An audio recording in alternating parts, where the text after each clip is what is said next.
ட்ரம்பை நோக்கி துப்பாக்கியால் சுட்டவர் 20 வயதான இளைஞர் என FBI அதிகாரிகள் கண்டறிந்திருக்கிறார்கள்.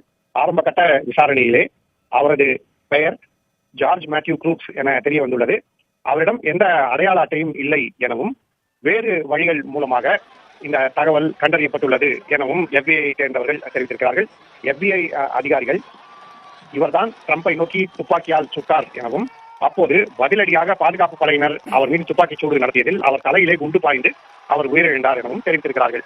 மேலும் ட்ரம்ப் மீது அவர் துப்பாக்கி சூடு நடத்திய போது ஒரு குண்டு ட்ரம்புடைய தலைக்கு மிக அருகே சென்றிருக்கிறது. அவரது காதை உரசி கொண்டு சென்றிருக்கிறது. அதனால் தான் அவரது காதிலிருந்து ரத்தம் வந்திருக்கிறது.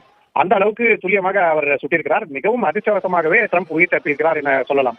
அந்த துப்பாக்கி சூடை தவிர்க்க FBI சேர்ந்தவர்கள் தவறிவிட்டார்கள் எனவும், ஆனால் உடனடியாக சுதாரித்துக் கொண்டு துப்பாக்கி சூடு நடத்தியவரை, அதாவது ட்ரம்பை கொலை செய்ய முயன்றவரை துப்பாக்கியால் சுட்டு வீழ்த்தியிருக்கிறார்கள் எனவும் ஆரம்பகட்ட தகவலிலே தெரிய வந்துள்ளது.